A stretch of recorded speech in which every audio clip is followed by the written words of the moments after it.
আমার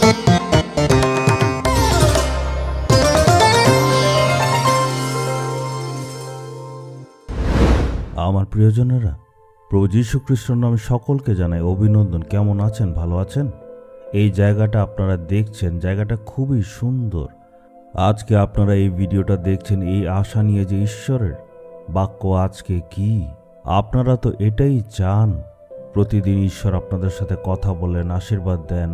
এই জন্যই প্রত্যেকটা দিন এই প্রোগ্রামটার দ্বারা ঈশ্বর কথা বলেন। কিন্তু আপনি কি ঈশ্বরের চরণের সামনে এসেছেন, এসে প্রার্থনা করেছেন আর বাইবেল মন দিয়ে অধ্যয়ন করেছেন? এইসব খুবই দরকারি। আমরা দেখব গীতসংহিতা 105 অধ্যায় 5 পদে কি লেখা, সদাপ্রভুর ও তার শক্তির দিকে চেয়ে দেখো, সর্বদা তার শ্রীমুখের খোঁজ করো। এখানে বাক্যে কি লেখা? ঈশ্বরের শ্রীমুখের খোঁজ করো আর উনার দিকে চেয়ে থাকো। আমরা যখনই ঈশ্বরের চরণে আসি, আমরা কি চাই? আমরা আশীর্বাদ চাই, ঘরের জন্য চাই, কিন্তু এর থেকে বেশি প্রয়োজন ঈশ্বরের শ্রীমুখকে যাতে খোঁজ করি। এটা সত্যি যে পৃথিবীতে বাঁচার জন্য আমাদের অনেক কিছুর প্রয়োজন হয়, কিন্তু প্রভুর শ্রীমুখ দেখতে হবে আর উনার সামর্থ্যকে আমাদের খুঁজতে হবে। আর প্রভুর সামনে এসে আমাদের বলতে হবে, হে প্রভু, আপনার উপস্থিতি আমাদের সঙ্গে যাতে থাকে।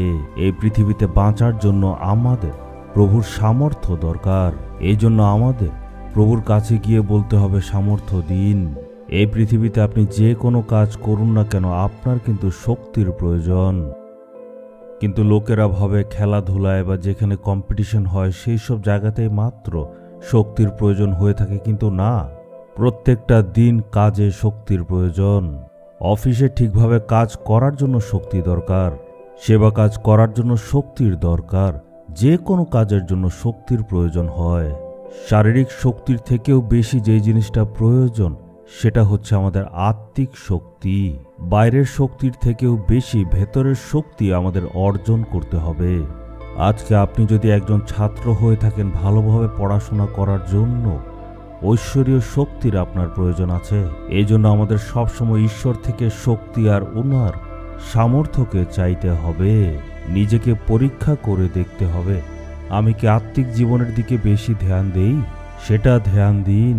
নিজের শক্তির দিকে ধ্যান দিন। হয়তো ছোট ছোট ব্যাপারে আপনি নিরাশ হয়ে যান আর তারপর আপনি বলেন, এই পৃথিবীতে আমি আর বাঁচব না। এখন ঈশ্বর যদি আমাদেরকে শক্তি দিয়ে থাকেন, তখন আমরা সাহসের সহিত বলতে পারবো, যে কোনো শক্তি আমার ক্ষতি করবে না, আমি সাহসের সহিত এগোতে পারবো। সেই শক্তি দরকার। আপনি বিজয়ী তখনই হবেন যখন আপনার আত্মিক শক্তি থাকবে। এর জন্য ভেতরের শক্তির জন্য আমাদের প্রার্থনা করতে হবে। হে প্রভু, আপনার সেই সামর্থ্য আমাদের প্রয়োজন। আপনার সামর্থ্য দ্বারা আমরা শক্তি পাই। আমরা যদি প্রেরিত 1 অধ্যায়ের 8 পদে দেখি, সেখানে যিশু বলছে, আমি তোমাদের শক্তি দেব। আমাদের তো পবিত্র আত্মার সেই শক্তির জন্য অপেক্ষা করতে হবে। সেই অভিষেকের জন্য প্রত্যেকটা দিন আমাদের প্রার্থনা করতে হবে। সেই সামর্থ্যকে আমাদের প্রাপ্ত করতে হবে। এত বছরের সেবা কাজে আমি কখনো ভাবিনি যা শক্তি পেয়েছি সেটাই যথেষ্ট, কিন্তু আমি প্রতিদিন প্রভুর চরণে গিয়ে নতুন শক্তি চাই। তাই আমি প্রত্যেকটা দিন প্রভুর চরণে গিয়ে আমি প্রার্থনা করি, হে প্রভু, আজকে আপনি আমাকে নতুন শক্তি দান করুন। আপনি আপনার সামর্থ্য দিয়ে আমাকে পরিপূর্ণ করুন, কারণ আপনার থেকে শক্তি পেয়ে আমি সেবা কাজ করতে চাই। এইভাবে আমি প্রত্যেক দিন প্রার্থনার দ্বারা সদাপ্রভু ঈশ্বর থেকে তার সামর্থ্যকে পাই আর প্রভুর উপস্থিতিকেও অনুভব করি। হে প্রভু, আপনার উপস্থিতি যাতে আমার জীবনে সব সময় থাকে। আপনি আমাকে শক্তি দান করুন। আপনার উপস্থিতি আমি অনুভব করতে চাই। প্রভুর চরণে গিয়ে তার বাক্যকে অধ্যয়ন করি। এইভাবে বাইবেল পড়ার দ্বারা, প্রার্থনা করার দ্বারা আমরা সবাই প্রভুর শক্তিকে আর প্রভুর সামর্থ্যকে পেতে পারবো আর উনার উপস্থিতিকে অনুভব করতে পারবো। তাই প্রতিদিন তার বাক্যকে ভালোভাবে অধ্যয়ন করতে হবে, যেটা বলা হয় মেডিটেশন। অধ্যয়ন করার দ্বারা আর প্রার্থনার দ্বারা উনার সামর্থ্যকে আমরা জীবনে পেতে পারবো। এই জন্য আমি সবসময় বলি, প্রত্যেক দিন প্রভুর চরণে আসতে হবে আর আমাদের প্রার্থনা করতে হবে আর বাইবেলকে ভালোভাবে অধ্যয়ন করতে হবে। এটার দ্বারা প্রভুর শক্তিকে আমাদের পেতে হবে। হে প্রভু, নতুন সামর্থ্য আমায় দিন।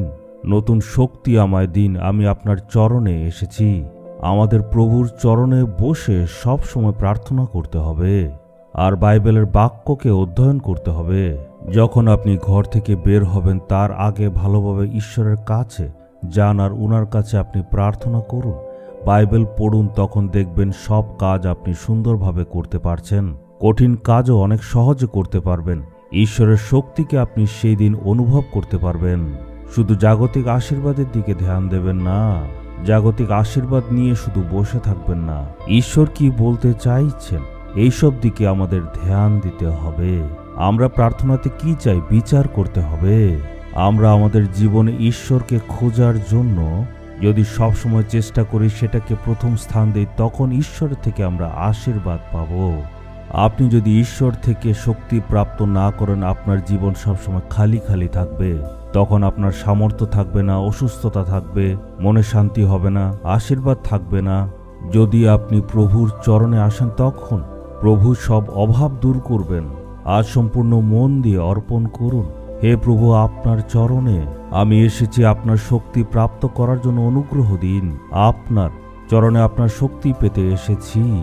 আমি আপনার উপস্থিতিতে থাকতে চাই। এভাবে আজকে আপনি প্রার্থনা করে বলুন, হে প্রভু, আজকে আপনার প্রয়োজন আছে আর আপনার শক্তির প্রয়োজন আছে, আপনার উপস্থিতির প্রয়োজন আছে। তাই আজ আমি প্রার্থনা করছি, আমাদের শত্রু শয়তানের উপর বিজয়ী হতে হবে, সব পরিস্থিতির উপর জয়ী হওয়ার জন্য আর আপনার সকল শক্তি পাওয়ার জন্য আজকে আপনার অনুগ্রহ দরকার। সকল বাধা পার হয়ে আপনাকে খোঁজার জন্য আপনি আমাদের আশীর্বাদ দিন। এই প্রার্থনা প্রভু যিশুর নামে চাইলাম। Amen, amen.